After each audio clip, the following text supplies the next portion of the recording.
My name is Paris, and I've been married to Tyler for 6 years. We met in college, got married right after graduation, and built what I thought was a solid life together.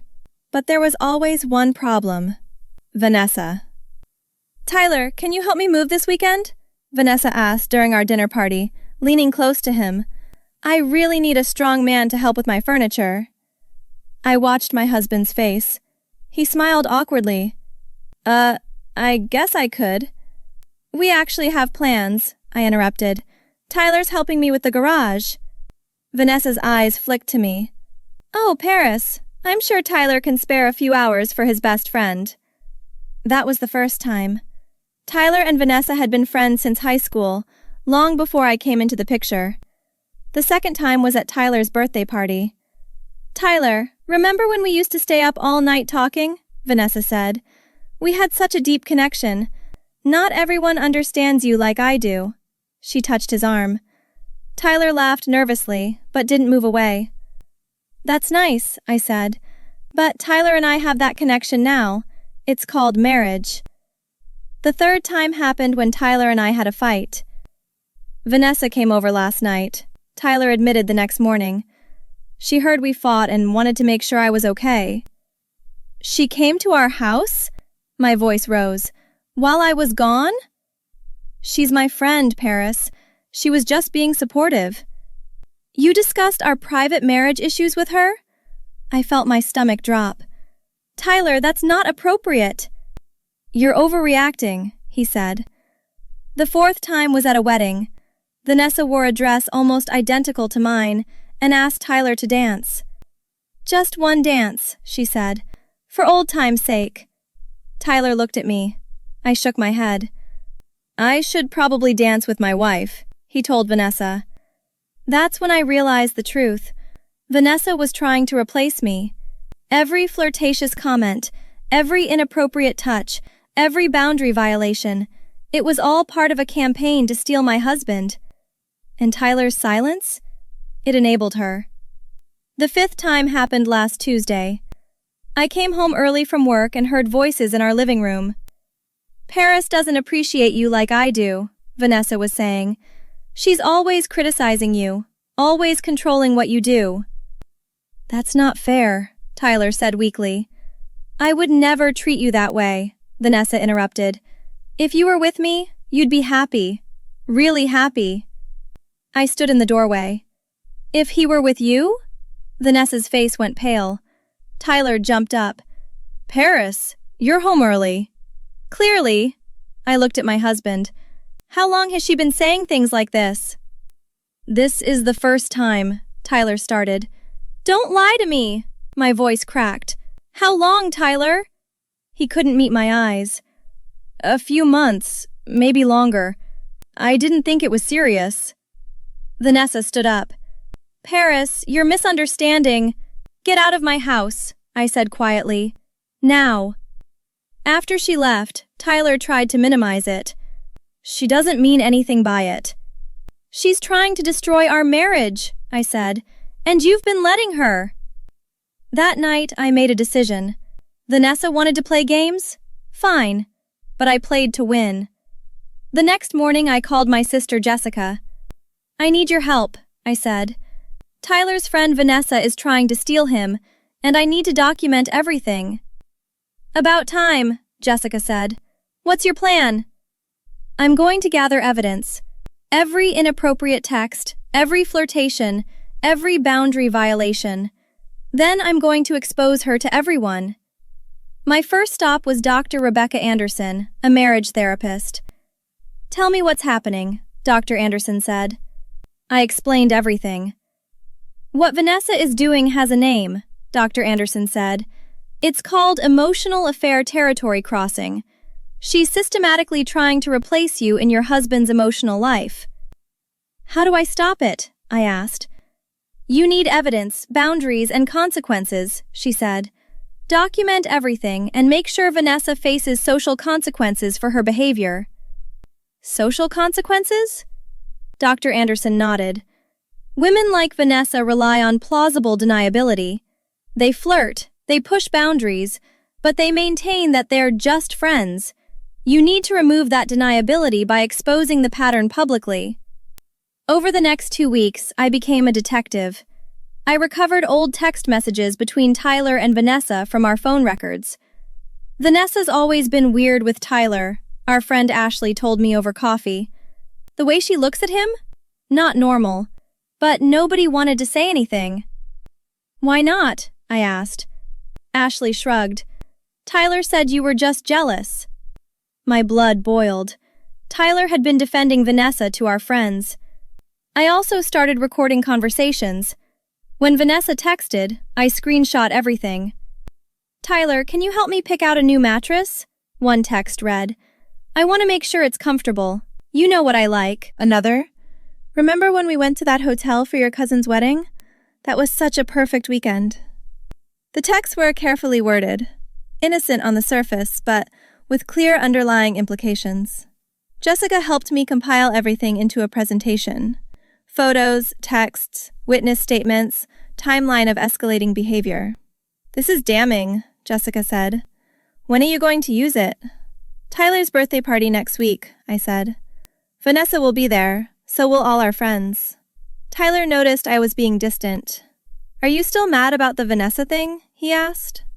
I'm processing, I said. The night before the party, Jessica and I practiced my speech. Keep it factual, she advised. Don't get emotional. Present the evidence and let people draw their own conclusions. What if Tyler takes her side? I asked. Then you'll know where you stand, Jessica said. But once he sees the full pattern, he'll understand.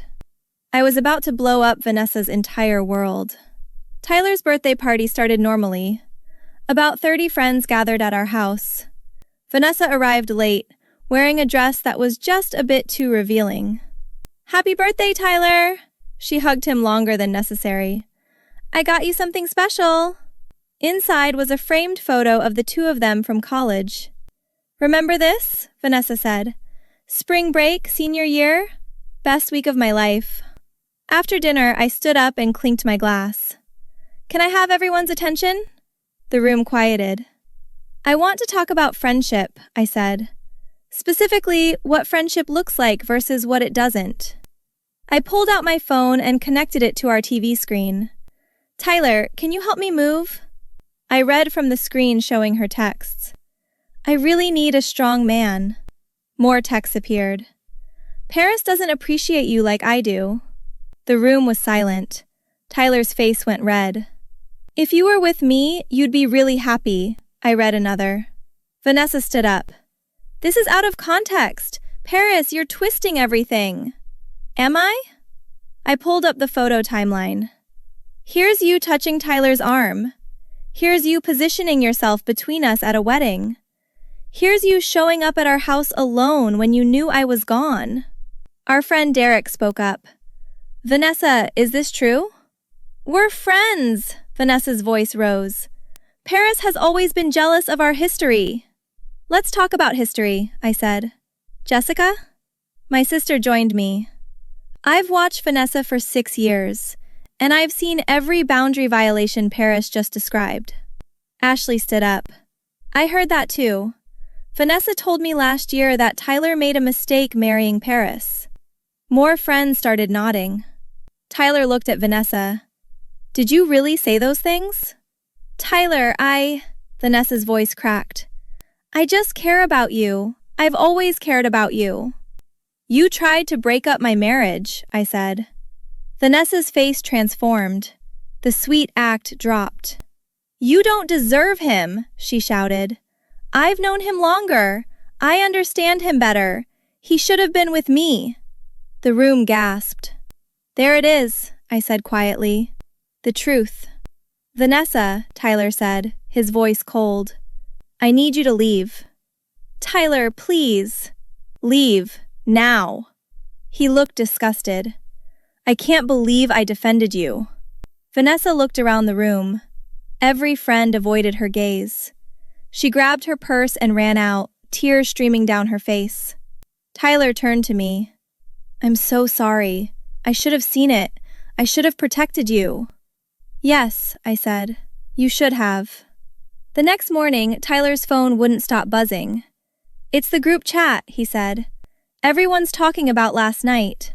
What are they saying? I asked. Derek wrote, Man, I can't believe we all missed how creepy Vanessa was being. Tyler scrolled down. Ashley said, Paris was right all along. We owe her an apology. His phone rang. It was his college friend Brandon. Hey man, Brandon's voice came through the speaker. I heard what happened. Vanessa called me crying. She tried to break up my marriage, Tyler said. Paris had every right to expose her. That's what I figured, Brandon said. I'm removing her from all our group chats. A lot of us are. Tyler looked at me after hanging up. You were patient for years. You tried to tell me what was happening and I dismissed you. Why did you stay silent when she flirted with you? I asked. I thought if I ignored it, it would stop, Tyler said. And honestly, part of me enjoyed the attention. My chest tightened. That's honest. But it was wrong, he continued.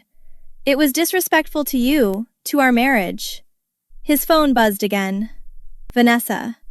Please talk to me, her text read. I made a mistake. Our friendship means everything. Tyler deleted it without responding. I'm blocking her number. Good, I said. Jessica called the next day. Vanessa posted on social media about fake friends and jealous wives. The comments are destroying her. Tyler came home from work, looking shaken. I ran into Derek's wife, Emma. She said Vanessa showed up at their house, begging Emma to convince me to talk to her. What did Emma say? I asked. She told Vanessa that what she did was unforgivable, Tyler said. He sat across from me. I'm writing a message to everyone, making it clear that Vanessa is no longer welcome in my life. He showed me the draft. Send it, I said. That evening, Tyler's friend Connor called. Man, I just got your message. I'm glad you finally saw what was happening. Why didn't anyone tell me? Tyler asked.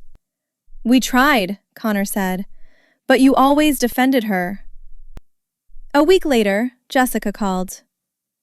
Vanessa moved to another city. She couldn't handle the social isolation. Tyler and I were sitting on our porch when he asked, Do you forgive me? I'm working on it, I said honestly. You hurt me by staying silent. I know, he said.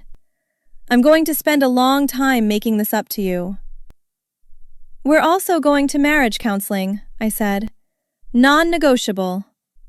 Agreed, Tyler said immediately. My phone buzzed with a message from an unknown number. You destroyed my life over nothing. I hope you're happy. It was Vanessa. I blocked the number without responding. Tyler saw my expression. Was that her? Doesn't matter, I said. She's your past. I'm your future. He took my hand. I should have said that to her years ago. Yes, I agreed. You should have. Looking back, I don't regret exposing Vanessa. She crossed boundaries repeatedly and tried to destroy my marriage. The consequences she faced were earned. Some people might call what I did revenge. I call it justice. Have you ever had to expose someone who was sabotaging your relationship? Sometimes protecting your marriage means taking action others are too afraid to take. Like and subscribe for more stories about people who refused to be victims and fought back the right way.